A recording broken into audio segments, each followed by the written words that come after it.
Lorsque le 18 novembre 2014, le président de la transition, le président de FASO, a décidé de me nommer comme Premier ministre. J'avoue que pour moi c'était un devoir, surtout en ce moment, en ces moments difficiles que traversait notre pays, je ne pouvais pas me permettre de refuser. Okay. Donc c'était en tout cas un sentiment de devoir que j'ai accepté, avec bien sûr la parfaite conscience de toutes les difficultés qui allaient s'en suivre, mais j'étais prêt à me battre pour que notre pays sorte de la situation. Je ne m'y attendais pas. J'ai beaucoup travaillé dans la société civile et donc on a pris part à tous les événements. Mais quand j'ai été consulté, c'était un sentiment très lourd et délicat au regard donc des propositions qui m'ont été faites. Le premier, c'est d'abord un effet de surprise. Et le deuxième sentiment, c'est, après l'effet de surprise, je dirais, c'est une certaine fierté, je dirais. Et une fierté, et puis dire qu'on est toujours prêt à répondre donc, à l'appel du pays, comme je le dirais. C'est d'abord une appréhension. On a l'impression qu'on va, n'est-ce pas, dans l'inconnu, même si on connaît le département. C'est des nouvelles responsabilités qui ont une autre connotation, qui ont une autre envergure. Donc c'est d'abord se dire, est-ce que je serai à la hauteur? C'était également une sentiment de fierté. Parce que si on vous fait appel, c'est que quelque part on aurait reconnu vos mérites.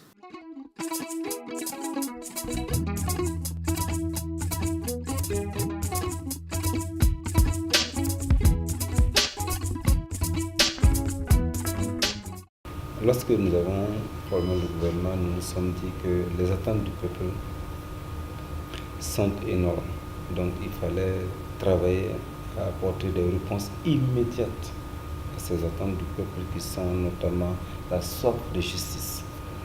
Ensuite, il y a des besoins dans le secteur éducatif, il y a des besoins dans le secteur de la santé, il y a des besoins énormes dans le secteur de l'emploi. Voilà donc les secteurs dans lesquels nous nous sommes dit qu'il faut aller très vite pour apporter des solutions. Nous avons aussi, malgré la situation économique difficile, apporté aussi des solutions dans le domaine de l'emploi, dans le domaine du financement des activités des femmes, dans le domaine de la réalisation d'infrastructures sanitaires et éducatives. Donc nous avons véritablement atteint notre objectif. Oui.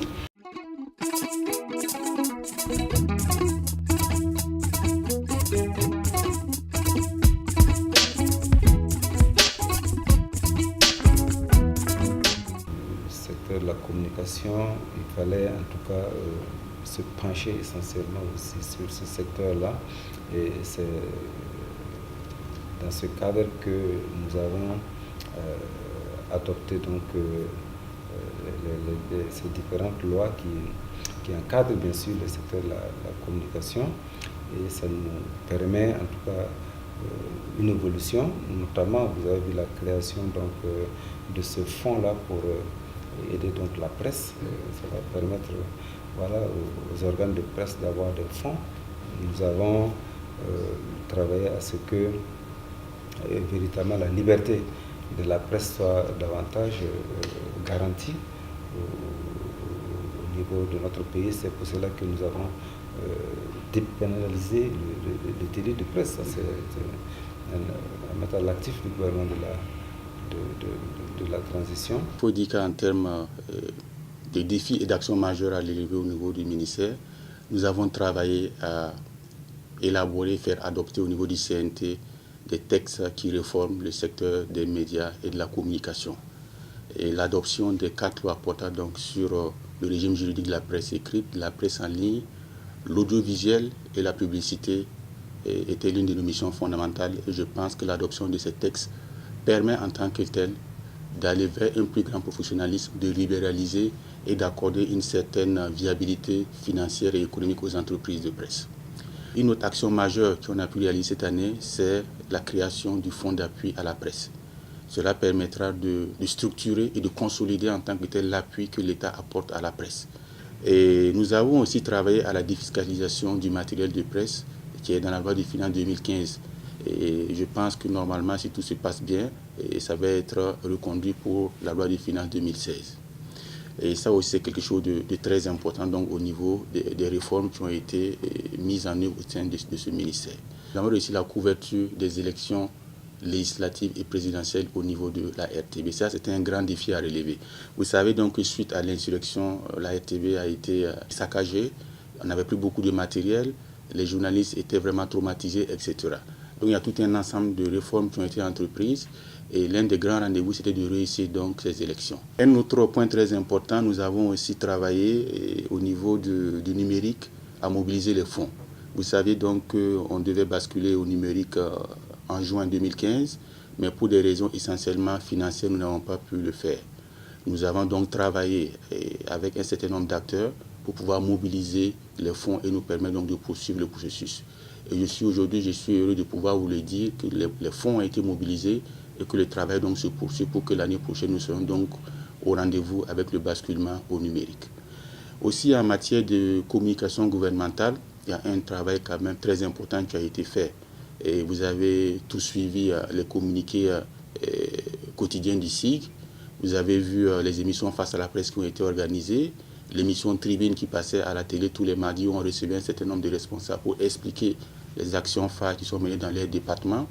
Vous avez aussi participé certainement aux tournées régionales qui ont été organisées sur le bilan de la transition, sur les actions qui sont menées par le gouvernement. Et je pense donc que c'est des mesures fortes qui nous ont permis en tant que telles d'expliquer ce qui est en train d'être fait. Nous pouvons, je dirais, mettre les acquis en deux catégories donc essentielles. La première catégorie, c'est, je dirais, la gouvernance donc, du secteur. Ça a commencé d'abord donc, par ce que nous appelons l'adoption d'une politique sectorielle de l'économie numérique et des postes. C'est une politique qui a été validée donc, par le Conseil des ministres en octobre 2015. Le deuxième élément sur lequel on peut s'appuyer, c'est la tenue des premières assises nationales sur l'économie numérique. Le troisième élément que l'on peut donc donner comme acquis, c'est la connexion des chefs-lieux de province donc, au réseau national donc, informatique donc, qu'on appelle donc, le RESINA. Désormais, dans le cadre de cette extension, 3 chefs-lieux de province, donc, à savoir Gawa, Manga et Touga, ont été connectés au réseau. Il faut noter également la mise en place du premier point d'échange donc Internet, qui va permettre donc, de fluidifier le trafic Internet donc, dans notre pays. L'autre élément, c'est la mise en place d'un système intégré de gestion et l'identification électronique de la personne.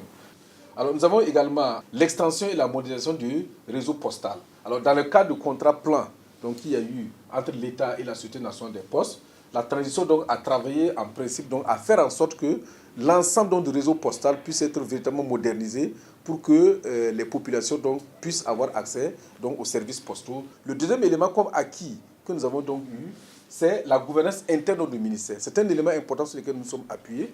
De ce point de vue, on peut citer d'abord l'audit organisationnel et fonctionnel du ministère que nous avons élaboré. Ça nous a permis donc d'arriver à la création des cellules anticorruption dans le ministère. Nous avons donc 3 cellules anticorruption qui sont à la Sonapost, qui sont dans les services centraux et puis qui sont également donc, à l'Agence nationale de la promotion donc, des TIC. Le premier défi que l'on peut donner, c'est la mise en place d'une infrastructure gouvernementale cloud. Nous sommes le 2e pays après l'Afrique du Sud à avoir mis en place donc, cette infrastructure-là qui va nous permettre véritablement, donc, je dirais, de faire un bond qualitatif et quantitatif également donc, en matière donc, de connectivité, en matière d'offres de services Internet. Alors, le défi, c'est l'accélération du projet d'installation d'Internet dans les universités publiques, des cités universitaires et à l'Institut des sciences. Et je pense que c'est un élément important qui nous a permis aujourd'hui donc d'installer dans toutes les universités publiques le Wi-Fi, Internet, haut débit, pour que chaque étudiant donc, puisse profiter donc, de cet outil. L'autre défi que l'on peut relever, c'est la tenue de l'atelier bilan des 10 ans de la Semaine nationale de l'Internet. Il y avait un certain nombre de dossiers très importants, dont par exemple la mise en œuvre du statut de l'artiste, ce que nous avons pu faire adopter. Il y a eu ce que nous appelons également le Fonds de développement culturel et touristique, qui est une forme de subvention que nous demandons à l'État et à d'autres partenaires qui puissent permettre d'organiser au mieux notre soutien financier et matériel technique aux artistes. Ce fonds a également été adopté. Nous avons également eu quelque chose d'extrêmement important, c'est l'introduction des disciplines artistiques et culturelles dans l'éducation. Ça, c'était un grand acquis de mon point de vue. Et d'un point de vue également du patrimoine, nous avons commencé l'inventaire du patrimoine matériel, mais surtout du patrimoine immatériel, qui est réellement le plus grand fonds de notre culture. Et nous croyons que ça a été un travail qui a été bien mis en chantier, soutenu par l'UNESCO. Au niveau du tourisme, on a également des acquis. L'Europénie est aujourd'hui en train d'être mis en chantier. L'Ango, il y a des aménagements. Nous avons plusieurs études pour faire des pôles, n'est-ce pas, d'attractions touristiques, que ce soit à l'ouest, à l'est ou dans le nord. Nous avons des études qui sont assez avancées et nous croyons que cela va nous permettre également de booster vraiment le tourisme.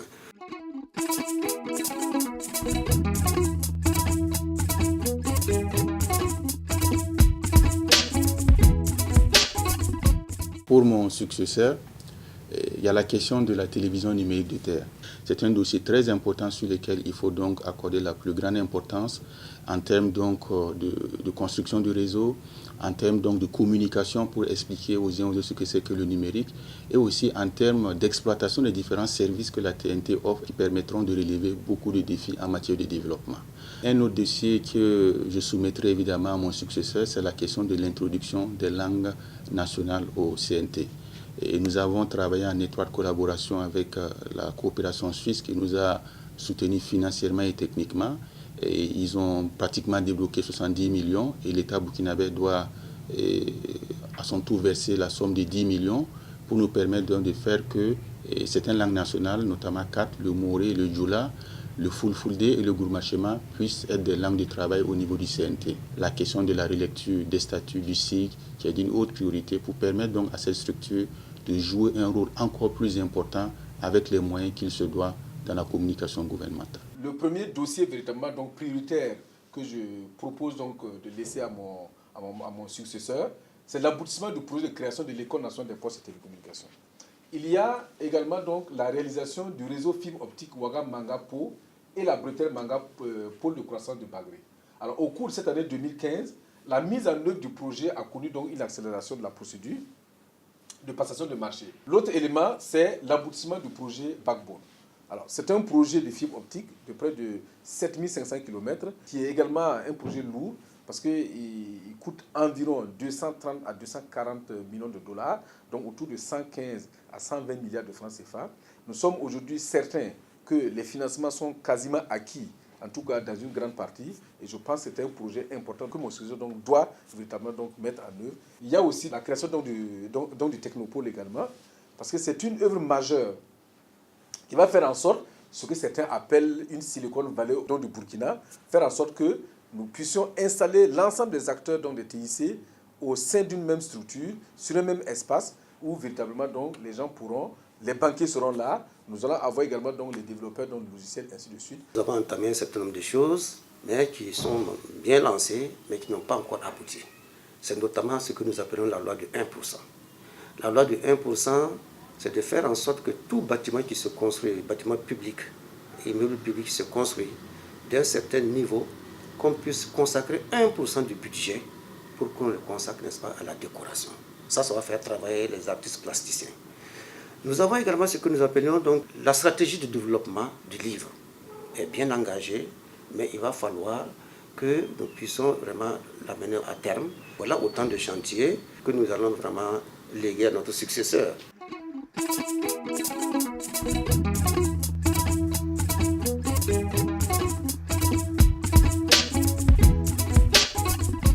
L'un des souvenirs qui reste fort quand même dans ma tête, c'est lors de l'adoption des lois sur la presse.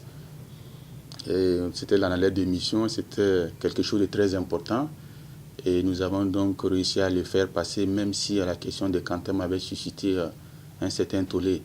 Mais moi, je vois de façon globale quand même qu'il y a énormément d'avancées dans la presse et dans ces documents, disons, qui vont révolutionner le travail que fait les médias et la presse au Burkina Faso. Le coup d'État donc, du 16 septembre dernier qui va me hanter, je dirais, en tout cas, je dirais pas toute ma vie, mais en tout cas qui va me hanter pendant très longtemps, parce que c'est un événement qui est intervenu et qui a failli, je dirais, donc arrêter notre processus démocratique. Le meilleur souvenir que je garde, c'est le FESPACO 2015. Rappelez-vous que ce FESPACO, tous les pronostics étaient que nous ne pouvions pas le tenir. Le CIAO a été ajourné, le CITO a été ajourné et le FESPACO, c'était un challenge. Et le fait que nous avons pu, malgré la présence de Ebola, malgré les questions sécuritaires, nous avons pu tenir ce FESPACO grâce, n'est-ce pas, au soutien du gouvernement et de tout l'accompagnement. Ça a été mon meilleur souvenir lors de ce mandat.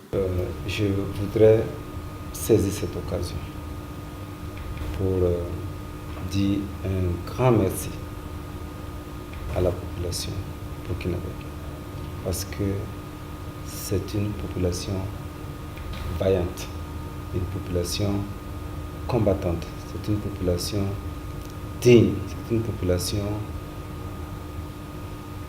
dont on est fier. Et au moment où nous allons passer le témoin, je voudrais appeler cette population à poursuivre le combat.